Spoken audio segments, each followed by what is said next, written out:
Good afternoon and welcome to BJC Mitzvah Day number 154, part 1, using the Sefer Chinuch. A mitzvah day keeps your soul in its way. And this mitzvah is also found in the third book, Vayikra, Parsha Shmini.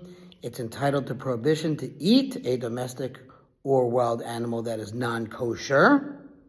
And we're going to dedicate this mitzvah for a refuah shlema for Shalom Yerachmiel ben Miriam. He should have a speedy refuah shlema. Okay, let's go over this mitzvah.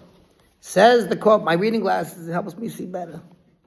But this is what you shall not eat from among those that bring up their cud or that have split hooves. The camel, for it brings up its cud, but its hoof is not split. It is unclean to you. And the shafan, for it brings up its cud, but its hoof is not split. It is unclean to you.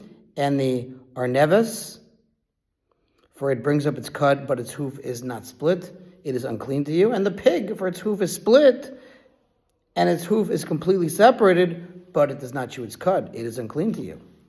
This passage follows the verses of the previous mitzvah, and together they comprise the Torah's laws regarding the consumption of animal meat. The previous mitzvah being the obligation, the positive commandment, to check animals for two signs of kosher status, i.e. cud chewing and completely separated hooves before eating of them. And this mitzvah follows with the prohibition against eating from animals that do not possess both signs of kashrus.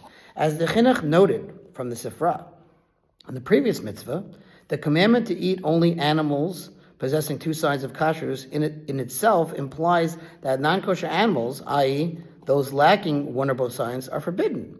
The reason the Torah reiterates the prohibition in a more explicit fashion is to give it the force of a mitzvah prohibition, a lot sasa, a negative commandment, which carries the punishment of malchus, lashes.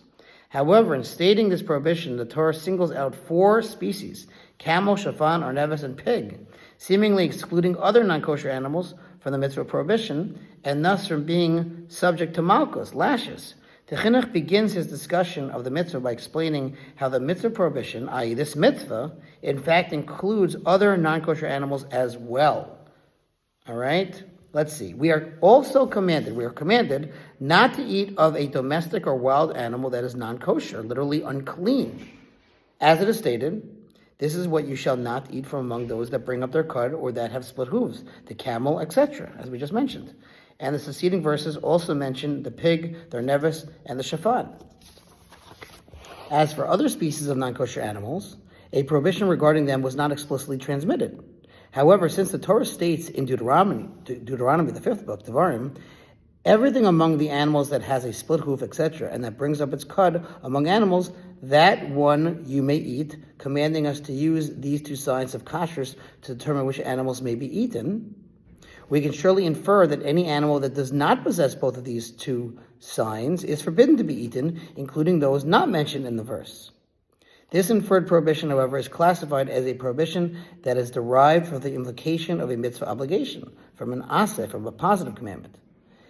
And our accepted principle is that a prohibition derived from the implication of a mitzvah obligation has only the force of a mitzvah obligation, and one is therefore not subject to malchus for its transgression, not subject to lashes. Accordingly, if non-kosher animals other than the camel, pig, arneves, and shafan are prohibited based only on the implication of the mitzvah obligation, one who eats of them would not be liable to lashes, in contrast to the camel, etc., which the Torah explicitly prohibits, and for which one would be liable to lashes. Okay, we'll learn more about this God willing tomorrow. Thanks for listening to Sponsor Future Mitzvah 36 for the gold. Have a great day.